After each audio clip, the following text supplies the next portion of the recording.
Originally, I was going to make a monstrous 20, 30-minute review of this movie explaining every detail of it. But I recently rewatched Hero, and I don't really think that there's that much content to be had with it. That's not to say that this is a bad movie. It's not.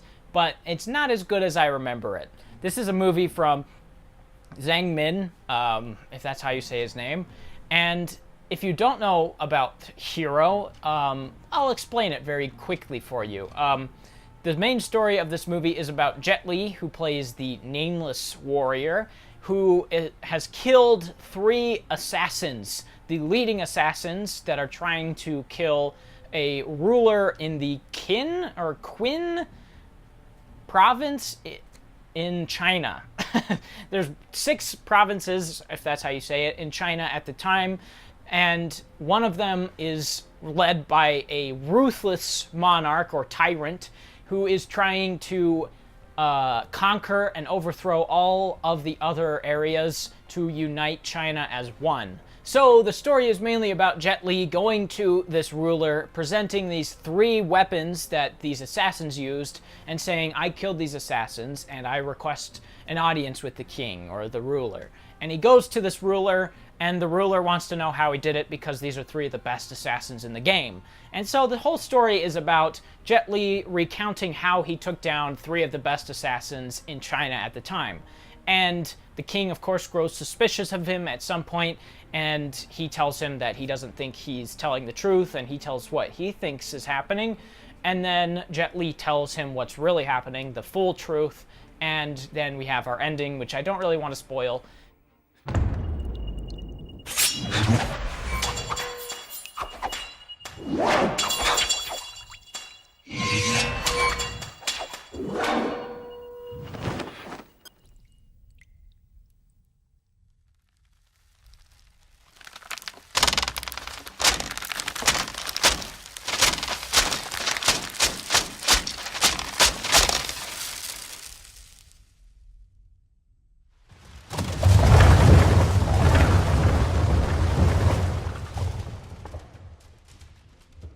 But that's basically the story. It has a framing device that's very simple that we've seen in a bunch of movies before, like Usual Suspects, where a character is recounting past events to other characters and information is learned through these flashbacks. So the story is very simple, but it's not simple enough to be bad, and it's just simple enough to where the themes of the movie and the characters and the direction, the visuals can all hang on that story, and the story doesn't really get in the way of that.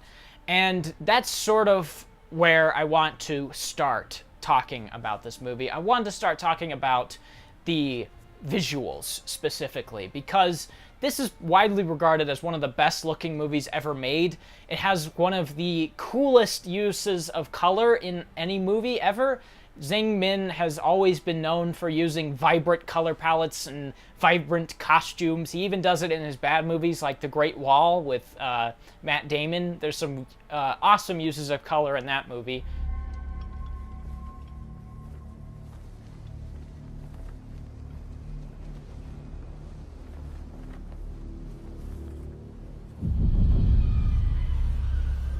But this movie takes it to a new level where the color isn't just there to help the audience understand what's happening, which it does. I mean, it's very easy to tell what's happening when you have 2 characters in red cloaks in a yellow area, so you can very easily understand what's happening and can tell who's who and what's what.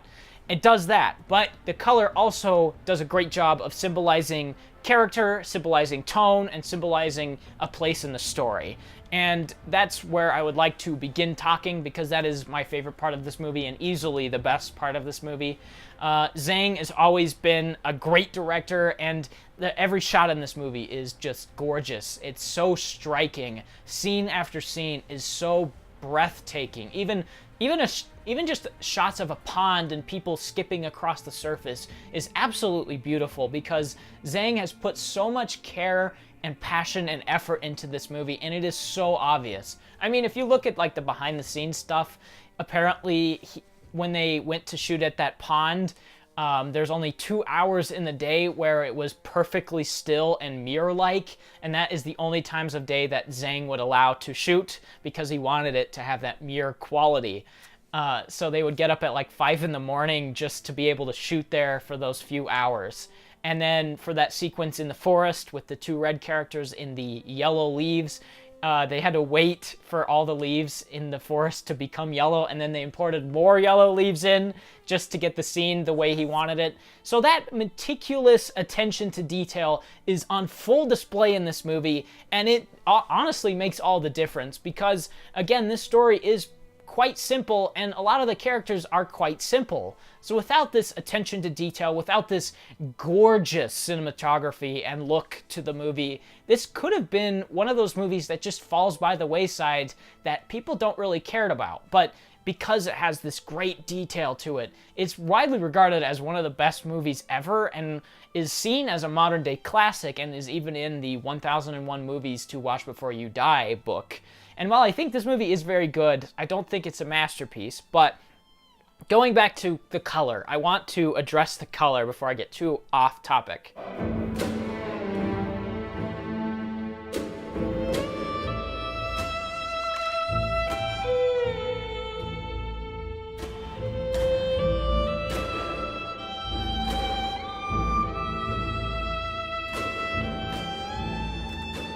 The sequence I want to talk about most is the sequences with Broken Sword and Falling Snow, the other 2 assassins that Jet Li had to kill. They have the most screen time out of pretty much anybody in the movie besides Jet Li, and they are in a myriad of different color palettes and colors and costumes throughout this movie, the first of which is red. When Jet Li is telling his story to the ruler, he's telling that he was manipulating their emotions and driving a wedge in between them by using jealousy and anything he could get his hands on so that he could take them out one by one and use their emotions as their Achilles heel. And the color of red exemplifies this idea very well because red is representative of anger, passion, lust, and he uses that as a catalyst to take out the assassins. And so using red is a brilliant idea. And then the ruler says, I don't believe that that's the way it happened. I think that these 2 assassins were going to help you. I believe that they believed in your cause and that they gave their lives to help you.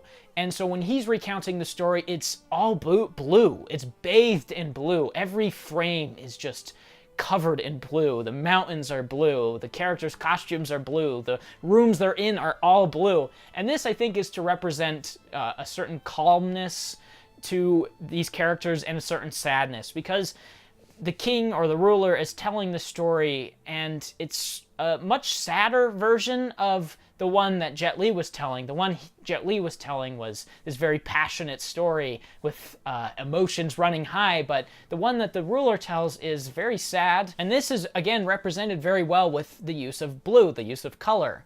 And then their story is told again in the truthful part of the film when Jet Li is coming clean to the ruler, and instead of any real color dominating the sequence, it's white. White is the dominant color in the truthful part of the sequence because it is, again, white is sort of representing purity, truth, and all these kind of things. And again, this fits so well with what's happening on screen because what you find out is one of the characters, Broken Sword, is a character who has gone through a lot in his life, and he has gotten to a point where calligraphy has sort of become his passion, and he's learned to have inner peace, to be peaceful and pure, and very representative through the use of white. And then there is a scene when Broken Sword and Falling Snow are raiding the ruler's castle, and they're in green, and they're attacking all of these guards with black armor on, and they get into the castle, and Broken Sword and the ruler have a little fight scene, and it's all with these green curtains, and they're wearing green outfits. And I think this is to represent the harmony that exists between Broken Sword and Falling Snow at the time. They are very harmonious in ideals, in their perception of the world, and then I think it also represents Broken Sword and the ruler's connecting ideals, because the ruler has these huge green curtains, and in the end you find out that Broken Sword also shares a hope for a unified China, and this ruler is trying to achieve that. And so they mutually understand each other with that, and green is very reflexive of that.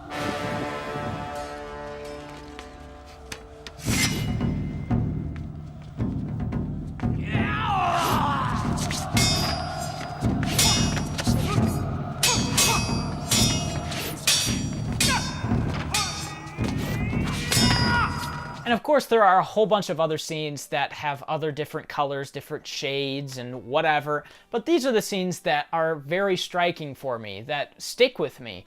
And it's not just that these sequences are striking because of the color, but they're striking because of the themes, like I said, and because of the direction. All the themes throughout the movie are about pretty much everything that you can imagine. Love, hate, war, peace. And it does such a good job of tying them all together at the end in a way that I don't really want to spoil again.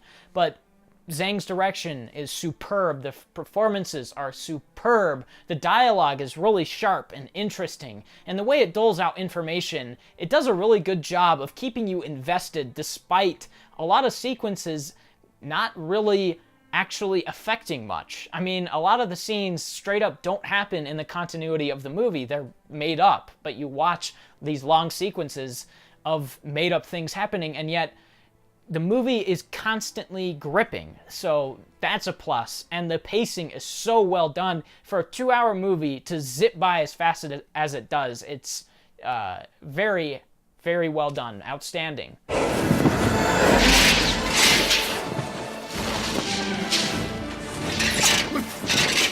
But again, it's not a perfect movie. I really wanted it to be. I really wanted this to be a movie that I'll get in front of the camera and say it's one of the best movies I've ever seen. But it's not. I mean, the movie is 17 years old, and because of this, it is quite dated. The visual effects do not hold up. I mean, most of the movie uses practical effects, stunts, wire fu, and choreography, all of which is brilliant, except when it uses visual effects. And the one sequence that really stands out as poor is when Jet Li and Falling Snow are fending off arrows, and they run out and they're hitting all these arrows away, and every arrow that comes close to them is a visual effect. I mean, for good reason. They don't want to hurt their actors, but it just doesn't hold up anymore. It looks terrible. And then they added this weird ghosting effect to Falling Snow's robes that just looks awful. And the army that's shooting the arrows, you can tell that 90% of them weren't there, and all the arrows flying through the air look bad. So just visual effects in general plague this movie and date this movie horribly. But the worst part of this movie for me is some of the unintentional comedy, which is really too bad. There's a lot of scenes where the sound design specifically made me laugh unintentionally. And it's mainly because a lot of scenes boil down to just fight scenes, choreography. And instead of having this, full-blown sound design, it has music, which is gorgeous, but then it has kind of very stripped-back, simplistic sound design, where it's just swords clanking together, and then people going, ah, ooh, stuff like that. And there's no really any other effects. Sometimes, like when they're in the forest, you hear the leaves rushing, or you hear some water dripping. But other than that, there's really not much sound design, and it makes all the scenes sound kind of empty. Yeah.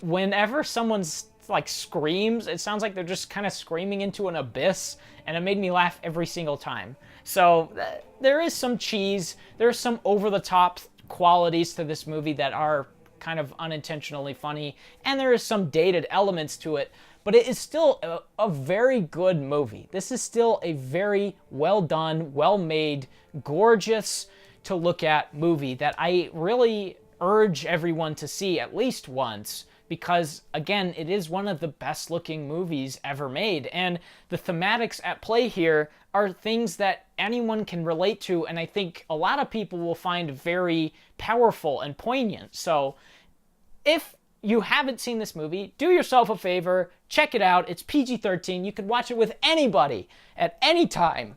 It's a great experience, really. It's a good movie, despite my little thundercloud over it. It is a good movie. So, yeah, check it out. Bye.